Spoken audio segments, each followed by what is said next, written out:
Paris was once filled with DVD rental shops, places you could discover films with your own hands, not have them spoon-fed to you by an algorithm. Now, only 2 remain.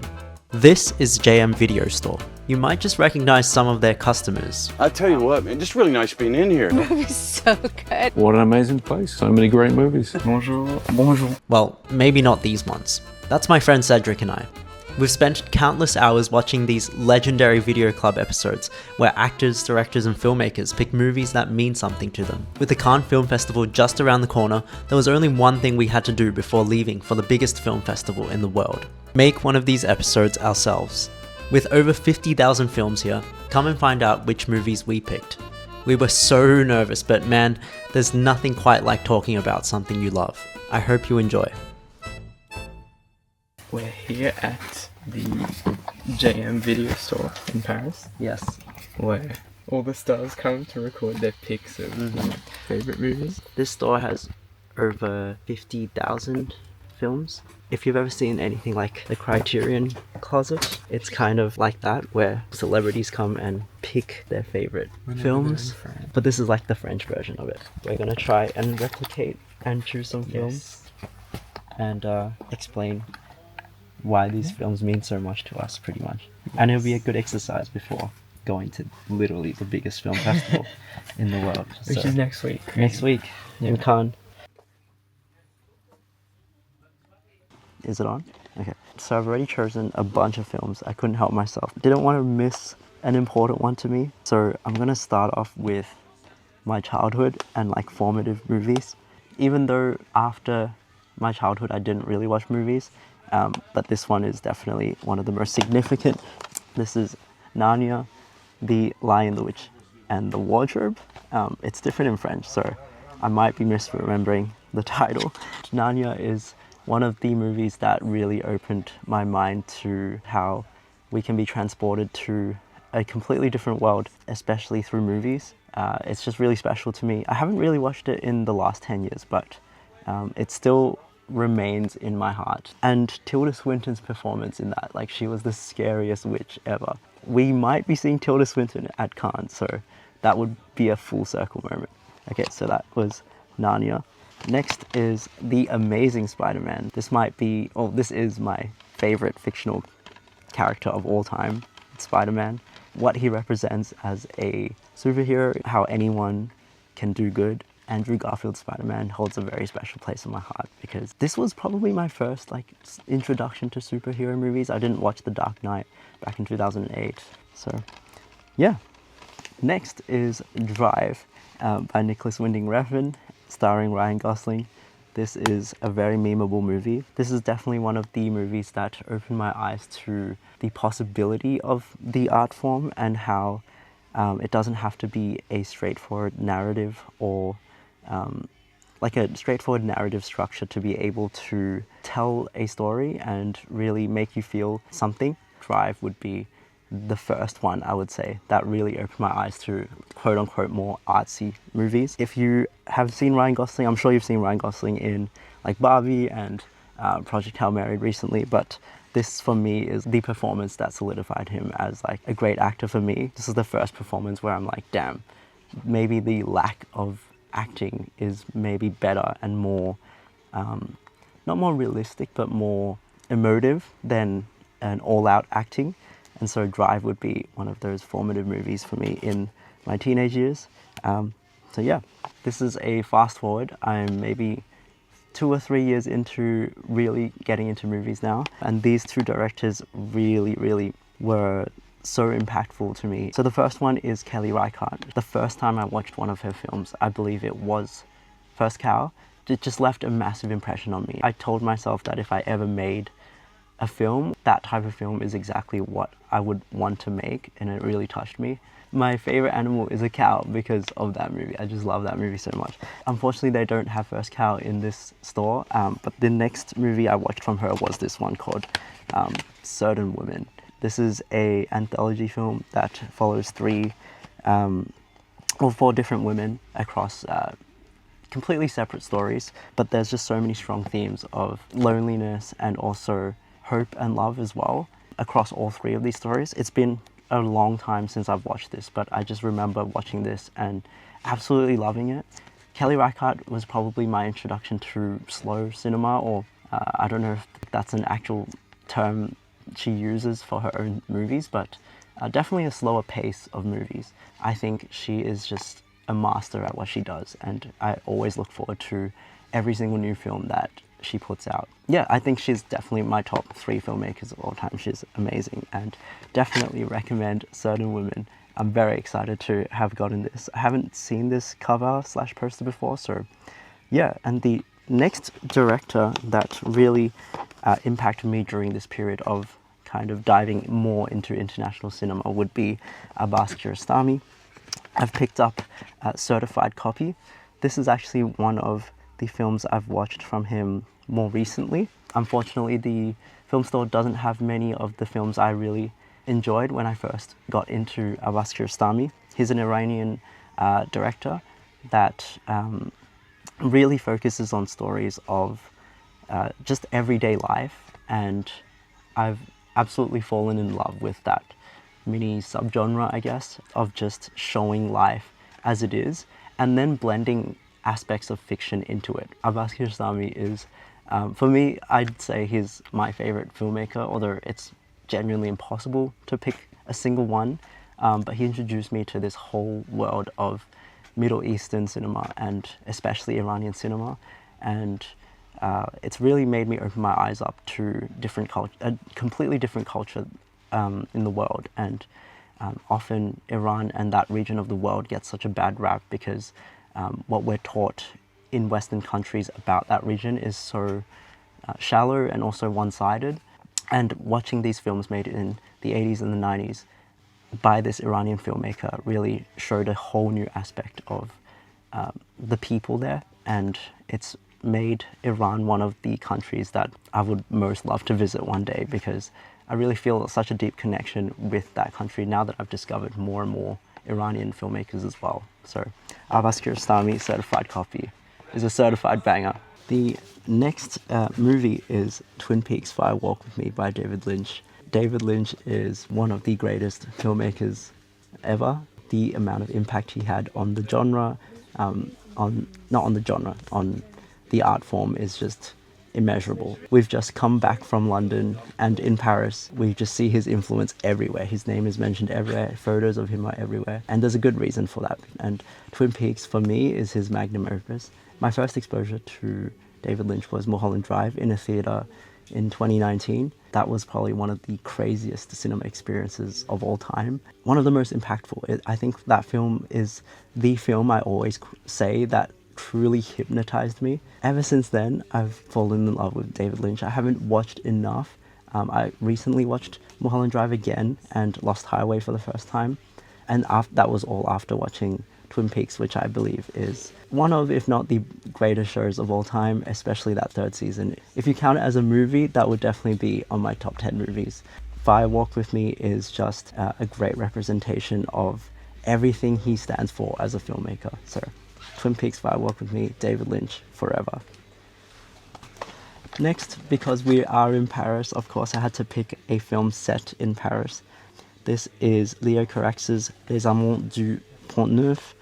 Absolutely beautiful film that both Cedric and I watched this year in the cinema. This is based in Paris, and it's about 2 vagabonds. It's a very simple love story between this man and this woman, and they meet on this bridge in Paris, Pont Neuf, which is a very famous bridge, and I walked past it yesterday. Unfortunately, it was covered with this really ugly cover. It was still amazing to see that bridge in person because it plays such a large role in this film, the bridge itself. In terms of French films, this has to be one of my favorites of all time, even romances as well. Being in Paris, because I've witnessed this film, is just awesome. And here I am walking the same bridge in the same streets that these characters do in Lovers on the Bridge. So had to pick a Parisian film, and this is one of my favorites of all time as well. So deep breath, because this is my last pick and one of the most special films ever to me. I watched this last year, I believe, but I watched it one more time since then with my parents, who are not movie watchers at all, but I just had to show them this film. I think it's embedded in my heart. It's a special piece of my heart, and that film is Yi Yi. by Edward Yang. This is one of the most famous Taiwanese films, so you probably would have heard of this film before. And this is the 25th anniversary Blu-ray, which I am so excited to see. I don't have a Blu-ray player, but I'll figure something out. One of the greatest films ever made about life, about love, about humanity. I'm not from Taiwan, but there's so many themes of growing up in an Asian family that has really resonated with me, and that's why I had to show my parents as well. Both times I watched this film, I was absolutely bawling my eyes out. It just portrays the circle of life in a way that is just so special and so gentle and so confronting at the same time. But I'm very glad I found this special Blu-ray edition at the store, and I think it's a great final film to commemorate us in Paris going to Cannes. Yi will always have the most special place in my heart, so highly recommend watching this film, by the way. Okay, yeah, all done. I also found a few movies here which like I'm very passionate about. And yeah, let's get straight into it with the first one, Jackie Chan. Jackie Chan box set, you know what I'm saying? Of course, Rush Hour 2. This is a movie that my brothers and I watched over and over again when we were kids. It was always like the go-to movie. Of course, the Jackie Chan's physicality, like everything, his presence on screen is incredible, but also paired with like Chris Tucker's amazing comedic timing. He's honestly a genius in the realm of like comedy. Anything he does is like hilarious. And yeah, this movie was on loop when we were kids, and it was really one of the first exposures I had to cinema and the power it has to, unite us all, unite my brothers and I. So yeah, that's the first pick. Next, I have to talk about Inglourious Basterds by Tarantino, of course. Literally one of my top 5 favorite movies ever. I think it changed my perspective a lot on like what movies can be, especially in terms of like languages and the way it uses like so many different languages in the same film and still communicates so much. Tarantino's dialogue is obviously like next level. And also that paired with like a Revenge on the Nazis story, which is always like fun to watch, extremely rewatchable. Christoph Waltz, obviously like generational performance, one of the greatest villains in cinema history, and yeah, I can watch this movie any day, anytime. Next, so I have Bong Joon-ho's Mother. So this was definitely one of those movies that got me to look further into international cinema, but also broader than what's generally considered, like film. So for context, I was doing just a general film unit in university, and one of the films we studied was Parasite, which had just come out. And obviously I was immediately like captured by what Bong Joon-ho was putting to the screen and what he was talking about, not only within like the Korean societal like landscape, but also just based on like family dynamics. The way he shot his films as well is just absolutely incredible to look at, really. So yeah, I wanted to deep dive into all his movies and see everything he had to offer. Mother is really the one that connected with me though. Staging a psychological thriller around a mother who has like nothing but her son, but also has like these tragic secrets in her past. The exploration of all that through this movie is absolutely incredible and definitely did like touch me a lot when I watched it. I've watched it several times since and I still think it's like perfect. One of the greatest twists in my opinion. And the way that twist is shot as well is just absolute genius. And also the soundtrack to this movie, like incredible. Like one of my favorite film like openings, but also film endings as well. This movie is absolutely goated. So next we have a French movie, Le Samouraï, Jean-Pierre Melville. If we had to talk about one movie that is like my type of movie, it would be Le Samouraï. This movie is stylish as fuck. Not only does it have like that French flair, Alain Delon obviously like at his peak, just like tearing it up, but also in terms of like taking a simple thriller story, in terms of like hitman gets caught, is on the run, and turning that cat and mouse into like such a dynamic like little game. The way it shows Paris as well is like really interesting, and especially through the metros and things like that. It also does things with shadows that's like absolutely just stunning to look at. Also like the deep dive into the characters I found really interesting. A lot of it is up for interpretation, especially with the characters like the pianist. Yeah, and also it was really special since last week we were in London. They were playing this movie at the Prince Charles Cinema, and Enoch and I got to go see it. And just seeing it on the big screen and like with a packed audience was like just such a great experience to see this movie again. Really underrated soundtrack as well. Yes, it was also a very British experience when we were leaving the cinema. Like I was nerding out talking to Enoch about just how great this was and everything about it. And this British guy gets up and he's just like, good movie in it. And like, yeah, that's just cinema, right? Next, I have Black Orpheus or Orfeo Negro. This movie as well came at like a very interesting part of my life, I would say. A time where I was in a new city, I just moved out for the first time, and I was just on my exploration of film. One obviously amazing thing about it is like it pretty much invented bossa nova as like a musical genre and implemented that across this movie. Great symbolism and representation of not only what life was like in Brazil, but also how much of their culture and music comes through the story and through this movie. Absolutely stunning visually as well, the colors, and like I don't think a movie like this can be like replicated today as well. So in terms of that, this movie is very meaningful to me, very striking. I also like how it puts a lot of the identity at the forefront, which connected with me a lot since that was something I was exploring during this period. And yeah, finally, I'm still here, Je suis toujours là. I also watched this movie at a time when I was still trying to figure things out with myself too. The somber tone, I didn't think it would like hit me as much as it did, but it definitely did. In terms of Fernanda Torres's performance, obviously she's like absolutely incredible in this like generational once again performance. We all know, the scene where she's getting interrogated, it's like next level acting, like you feel like you're in the room with her. Also, I thought it obviously used like the backdrop of the military dictatorship in Brazil like brilliantly throughout, to explore the family dynamics as well, the impact that it has on the kids and obviously on the mother as well. I think there's a theme here coming with like mothers in films, but yeah, this movie is great and is definitely like a modern classic. So yeah, those are my picks here at the JM Video Store in Paris. This has been obviously like amazing for both of us to do. It's a dream, especially going into Cannes next week, so yeah. Alright, so that was both our picks individually, but we both had a mutual pick, and we were so excited to find this in the store because it's quite a rare film, at least outside of France. Yes. Do you want to explain like where we watched this film? Yes, so what the film is actually. we actually watched it not long ago. It was maybe like a couple of months ago at Goma, so the Australian Cinematheque in Brisbane. We're both pretty new to Brisbane as well for context, so we were still exploring sort of that part of town and going to the cinemas and meeting new people there. And yes, we came across this movie Série Noire that was playing as part of a season in Goma. Yes.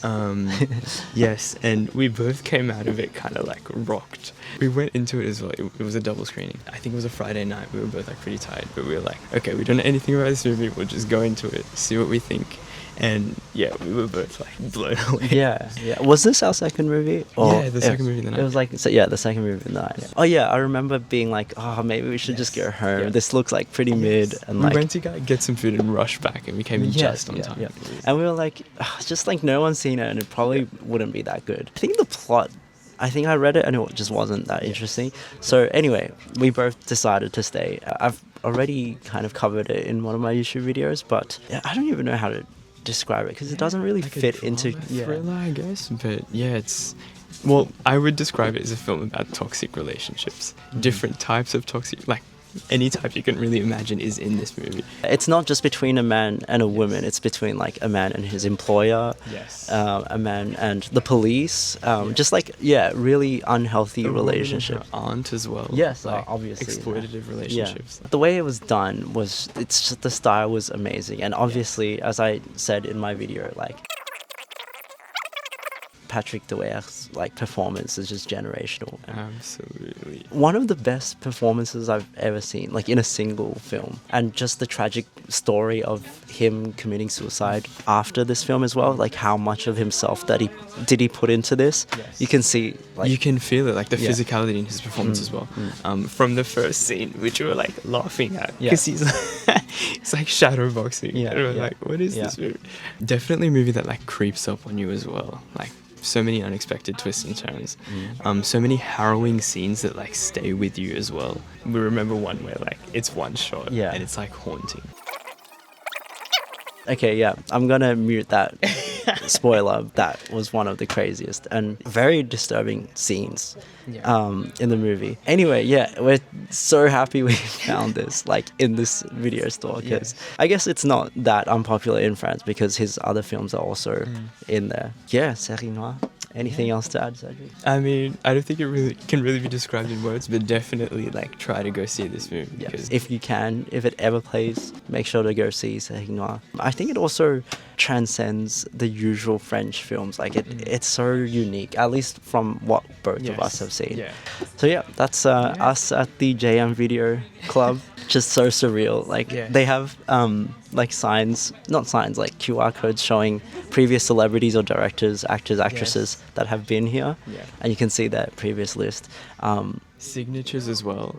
Yes, a whole like the front of the store has like their films with so many signatures. So literally standing in cinema royalty. So it's the perfect place to go to a week before Cannes. Yep, thank you for watching, and I hope you check out some of these films for yourself. Peace out.